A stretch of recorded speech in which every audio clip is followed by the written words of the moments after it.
Yeah, yeah. Yeah, yeah, yeah, yeah. Yeah, yeah. You're now tuned into the one and only place where you can get what's needed on your plate along with what's going on in your hood.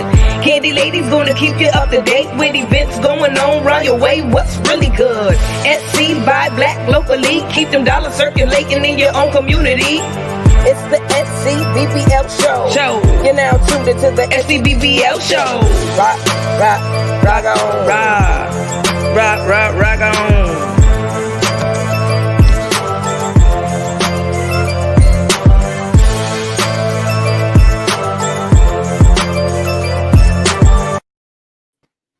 Good evening, everybody. Welcome to the SCBBL show. We are at episode 7 of our 8-week series, and today we are with Mrs. Isis Spann, owner of Fundamentals of Learning. Hi, Isis.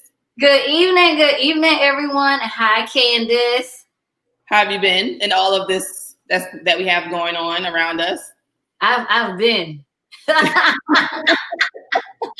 think we all have just been. We are surviving and thriving as best as we can. Most definitely. So tell our audience a little bit about who Isis Spann is. Yes, absolutely. So hi, everyone. I am Isis Spann, the owner of Fundamentals of Learning, which is an organization that really focuses on narrowing engagement, equity, and educational practices gaps with a specific focus on pre-K through 5th grade families. So I assist and serve elementary families the most in my business. And I'm just excited to be here to have this conversation and to help as many families as possible tonight. Awesome. So Isis, how did you get interested and intrigued into education and what's best for our children and families? Yeah, absolutely. So I have been in the field of education right now almost for 9 years. So I started really as a classroom teacher, and I noticed really quickly that it wasn't that parents didn't care what was happening in school. It was just the simple fact that they didn't know how to help. They didn't know a lot of the tools. They didn't know a lot of the strategies and the resources that we were using in the classroom.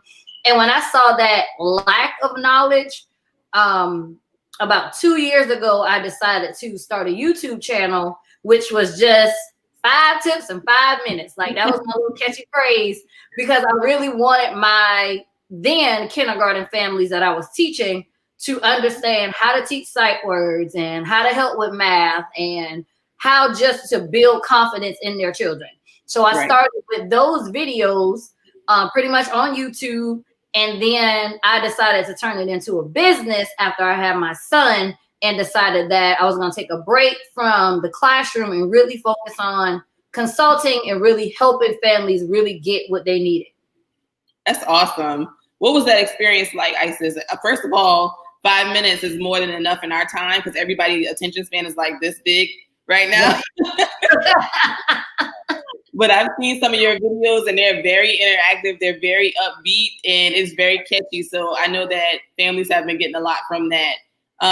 What was that experience like, though? Can you tell us a little bit about how the families received it and how did that go? Yeah, for me, it was eye-opening because, of course, as a classroom teacher, and especially with kindergarten, I'm assuming everybody knows how to do this. Everybody knows this language. Like, it's not difficult, but that was coming from the mindset of a teacher, right? Because it's my craft. It's something that I practice. I can say it and flip it and twist it in 5 different ways, and that's not always the story for parents. So it was eye-opening for me because I had one parent say, I don't even know how to teach my child how to count syllables in a word. And I was taken aback because I'm just like, well, just clap or just snap. But they don't know like that process of actually how to do something like that. So for me, it caused me, even though I was in education for about 8 years by then when I first started doing the videos, it caused me to always go into it thinking they have absolutely no idea what I'm talking about. So that's why if you watch my videos, it's always either 5 tips or 5 minutes or really in clusters, because I found that especially when COVID-19 first happened, families were just getting links on links on links on links. And I'm just like, look, I'm not going to be one of those people that's just throwing 100 links at y'all. Right. I'm going to give y'all these 5 things that you can do today. And if you get the 3 of them, good. If you get the 2 of them, fine. But it was just very overwhelming. And that's one of the things that I learned. And I didn't want to be one of those people. I didn't want my organization to be one of those organizations too. Man, like just you saying that, like as a parent, you teach your child based off of your learning style. So I personally have a learning style that works for me. So trying to flip it 5 different ways, I can imagine how frustrating that was for parents. And then not only that, like some people had to still work. And so they had to depend on their, parents who probably didn't have hardly any technical, experience. Right. And then I have some neighbors and his in-laws is Hispanic and they don't speak very much English. So then you have a language barrier. And I think that that's a lot of things that none of us really were prepared for. Nobody thought about it. And so you just saying that just now was like, that's powerful in and of itself because we teach our children based off of the way that we learn best. Absolutely. Yep. Wow. So tell people about your experience. You had the opportunity to experience homeschooling after the COVID, right? What was that like for you having to homeschool your children all in under the same roof with each other? Right. So I'm a mom of 4 and it's different. And one thing I want people to understand is when you teach and you work from home with toddlers, it's a different beast from working from home with teenagers or even kids that are a little bit independent. Like you could go make yourself your own peanut butter and jelly sandwich while I hit the Zoom meeting real quick and you'll be straight. You'll be fine. But it's different when I have a 1-year-old, a 3-year-old, and my twins are 9, right? So I'm on spectrums where I was teaching 3rd grade. I was teaching shapes and colors and I was changing diapers. So it's just like, there was really no like consistency in that. So it really was a mind, like I really had to switch my mindset. And one of the things that really helped me was getting up earlier than my kids. Right. Making sure like 1 or 2 hours before they even got up, like I got myself up and I was reading, meditating, exercising, just so that once they woke up, like I already knew what our day was gonna look like. And it's different so I did virtual learning, which is not the same as being a homeschool mom. Right. And I think those 2 terms are kind of like people are putting them in the same category, but it's not. So I was a virtual educator, just doing what their teachers were sending me from, of course, March to the end of May, roughly, I would say. But then I said, okay, when they go back, I want to be a homeschool educator. And that would mean, like, under the option that I was looking at, I would build my curriculum, I would build my schedule, I would do all those things myself, which is not the same as the school district saying, hey, sign in at this time, that time, that time. So it's different. And hats off to moms and dads and grand families that truly homeschool. Right. That's different from virtual learning. In virtual learning, we kind of following what we're giving, whereas homeschool families, they literally build and they carry that information and that curriculum out themselves. So it's different. Unfortunately, I had to make the decision to send my children back into public school and not do that homeschool option. Just like, we talked about off camera, it was just a lot for me to go back full time. And then just in my personal life, like we just had a daughter that had a major surgery. So she's out for like at least 8 weeks. So I had to make the decision, what's going to be the best option for our family. And I think we have to really move in grace right now in this time, because a lot of people are having conversations about their household. And I can't tell the mom next door not to send her kids back to school because that's not something that I would do, or keep her kids home because that's something that I would do. Like we really have to move, like you said earlier, and do what's best for our families, like individually. Like these are individual decisions that we're making right now. And I think that's a good area to pivot, because even though you had to make that choice because of family circumstances to send them back, you still have provided a kit for other parents to use, right? You want to tell us a little bit about that? Right. So the Kindergarten Counts kit, honestly, that's my COVID baby. Like people out here getting COVID, having COVID baby. The Kindergarten Counts kit is really my COVID baby, because initially I built an online course, and that was really helpful for families. But me knowing how my children learn and me really studying kindergarten, I knew that the online course wasn't enough, because in kindergarten, they need to touch and they need to move and they need to build. So that's when I was like, well, hey, let me deliver the kits, first of all, because I don't want to inconvenience families. Like I really don't go grocery shopping like that, because I have 4 kids and I can't pack them up and I don't want to put them all in the car. So I was thinking, okay, it'll benefit them if I could just ship it to them. And not only am I going to ship you this kit, inside of the kit, you're going to get video tutorials from me. And aside from that, you're going to get consulting services from me, because my goal is to really make sure that learning is taking place. So when you get the kit, it's not, our relationship doesn't end. Like our relationship just begins when you get the kit and we're actually able to make sure that your child is learning and growing and learning math. And I would say that my kit is focused on math, because a lot of times we focus a lot on reading, and children become really well at reading, but they can't break a $5 bill. Yep. And I'm just like, look, like or they're in 3rd grade, sometimes middle school, and they're still counting on their fingers. Yep. So that's why it was really important for me to say, hey, I'm well versed in pre-K through 5th grade, but let me focus on pre-K and kindergarten, get them a really, really strong foundation in math, and then I could think about the other grades. But children, they don't start struggling with fractions and multiplying and all those things in 3rd grade. That's something that starts in kindergarten, because they don't have that number sense that they need.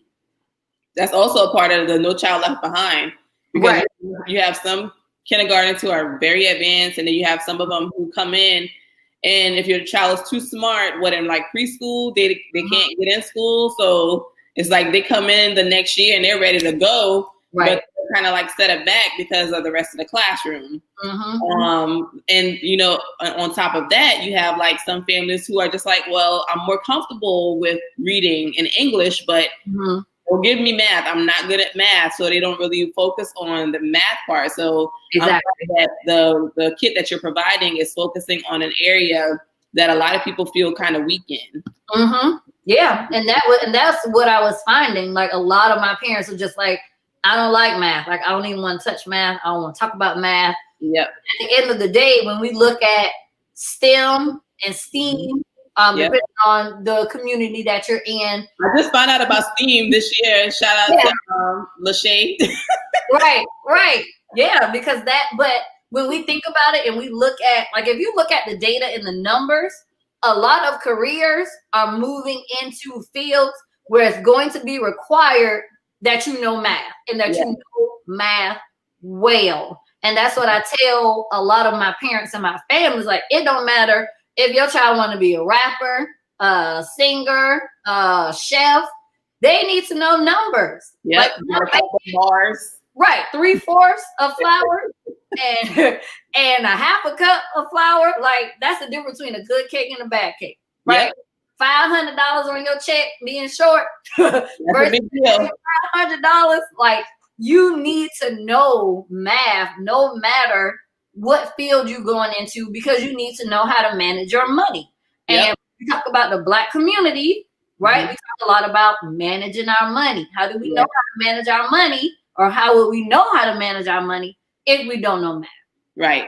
And we got to stop using that as an excuse. We got to stop using that as an excuse that I suck at math, and just like, figure out a way that works for you and let the child learn on how to build upon that. But we got to get that. We got to stop with that vocabulary of I suck at math. Yeah. And then for those of you who don't know what STEAM is, the A that they added into STEM, which is science, technology, engineering, and math, the A is artificial intelligence. Because I was like, what is that? Miss Tecmo Learning Academy, she was like, yeah, STEAM. I said, STEAM? When did they come up with that? Yeah. But artificial intelligence is the name of the game. That's the robotics part of things. Yeah. So, and even in the robotics part of things, you have to be good at math because you have to know when to add on, when to subtract to get your robot to do the things that you want it to do. So absolutely, it continues to build on top of each other. Right. And it's all necessary and it's all needed. And I know for some schools, your child may be at a school where A is for arts. They talk a lot about drawing and music and, just different things that our children need outside of reading, writing, and math, right? Because we have children that are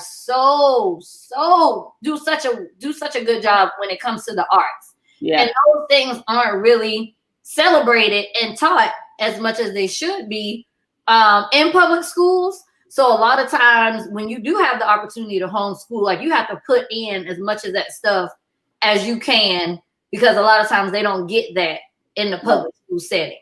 Right. Yeah. So if somebody wants to get a kit, what's the best way for them to purchase that? Yeah, so kits are available on my website. You can actually visit isisspann.com and there should be a tab there for shop.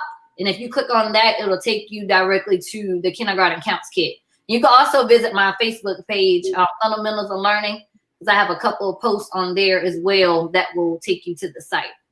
Awesome. And Isis, you kind of have like a unique situation because you came from education. You are creating educational kits. You have a little bit of the experience in homeschooling or virtual schooling at home. Right. So you have like a very diverse background. And with that background, is there any kind of encouragement that you want to give parents who are facing like going into homeschooling, not going into homeschooling, choosing a virtual thing? Is there anything just in general from your educational experience that you want to share with families out there? Definitely words of encouragement will be to make sure you care for self. And that was something that no one told me really. Like it was really like the advice that I was given, of course, when it comes to homeschooling was a lot about curriculum. It was a lot about, okay, what are you going to teach and when are you going to teach it and what's your schedule look like? But nobody really was just like, hey, look, make sure you are well, right? That you are fine. Make sure that you can think. Of mind, right? So even if you are homeschooling or you're doing a virtual option or you're sending your kids back to school, right? Make sure that you are well. Make sure that you as the parent, as the leader of really your household, leader of your tribe, make sure that you are well. And I know a lot has been happening, a lot has been going on, but as parents, we really are that example of what do I do when trials and tribulations come? Like we are that example to our children. So if they see us crumbling and falling and being angry and upset all the time, they're going to think, oh yeah, when stuff hit the fan, this is how I need to react. So make sure that you are that example first and foremost in your household. And then secondly, I would say like on the academic side of things, make sure that you understand the difference between your child's learning level and their grade level. Because when we first went into COVID, everybody had a packet. Everybody had the same thing. Everybody had the same information. And just because my child is in third grade doesn't mean my child needs a third grade chapter book. Doesn't mean my child needs third grade math instruction. My child may need first grade books. Yeah. Like my child might need first grade math. So just make sure that you are asking the right questions, especially with school starting tomorrow. Yeah. Like don't be afraid to be that parent that's asking, what's my child's reading level? What's my child's math level? And take it even deeper and say, okay, if their level is 525 or this is their number from their math score, what area now do I need to focus on? Mm-hmm. Right? That's an important question to ask. If their math score is in the 200s, now you need to ask, am I focusing on geometry? Am I focusing on numbers and operations? Am I focusing on algebraic thinking? Because first of all, not only do you have the right to ask those questions, but those are the necessary questions that you need to ask to make sure that your child is receiving what they need. Right. You don't need to go through another school year where these kids are just not getting what they need. Right. And a lot of times I talk to parents and I'm just like, why is your child doing fractions right now or trying to do equivalent fractions but they don't know how to multiply? Like, this is the issue. So you need to make sure that you are advocating. You are your child's first advocate. And if you don't know how to do it, you need to reach out to somebody that knows how. If you're elementary, definitely reach out to me. Middle and high school, I can connect y'all. I put it together for y'all. Awesome. But when it comes, to advocating, especially for my elementary families, ask the necessary questions. If you don't know what questions to ask, feel free to reach out to me on my Facebook, on my website, because we have to get our children learning what's necessary. Like, we don't have time for them to do sheets that they don't need and to visit websites that are not going to benefit them. Like, we really have to make sure that they're learning what they need to reach their personal potential. Right. That is awesome. Awesome. And I do stand to be corrected. STEAM does stand for art. Like you said art. I said artificial intelligence because when I think of STEM and everything else with science and math, I always think of artificial intelligence for the A. But Miss Techmo of Learning did tell me it was art. Listen, that corrected. They come up with new things every day. So I heard artificial intelligence could have been something new. Yep. Because I think of artificial intelligence as when you think of the whole package of science, technology, engineering, and math, it's like artificial intelligence is it's almost like the scientific, artistic stuff. You can create all kinds of things with that. Right. So it is art, and I don't know how far that goes, just not artificial intelligence by itself. So it is art. Yeah. So I wanted to get that corrected since I said Mrs. Techmo Learning. She did tell me it was art. Okay. So I want to look it back up to make sure that I wasn't saying the wrong thing. Yeah. No, you didn't. All right. Well, this has been awesome, Isis. I don't know if you have anything else that you want to say or anything else that you have coming up that you want people to know about outside of the kits. Yeah, well, absolutely. So there is, like I said, the Kindergarten Counts kits are available on my website. I also have a free resources tab on my website. If you're interested in coloring mats, to honor Chadwick, our Black Panther, there is a sight word book that I also have available on my website. It's a My Hero book, and it's full of Black Panther images.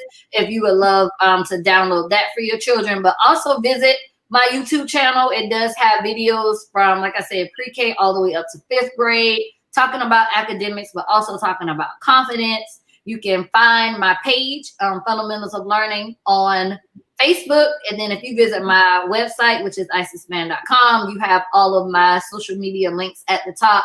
Of course, I have Instagram, YouTube, Twitter, all of those fun things. So definitely reach out if you guys need any type of resources or support, or if you just have questions about learning. I'm definitely here to serve you guys. Thank you so much, Candace, for having me on today. It was really a pleasure, as always. Yes. So I'm here. Awesome. Thank you, Damien, Mr. DEO, for tuning in and commenting with us. I need some more shea butter. And Isis, when you get a chance, go back in the comment section and leave us some of those links to how to get your kit, how to get access to your resources, and if there's anything else that you want to share in the comments, feel free to do so. Absolutely. So once again, I appreciate you taking out time because, first of all, thank you very much. It is Labor Day. It's a day off from work, but us as parents, we know that we never really get a day off. So I want to say thank you for not turning down the opportunity to be with us on today and coming to spread your knowledge with the families. Oh, absolutely. Thank you for having me. Anytime. Awesome. All right, y'all. It's your girl, Candace, signing off for South Carolina by Black Locally and Isis of Fundamentals of Learning. and we will see you all next time. Have a good night. SCBBL show.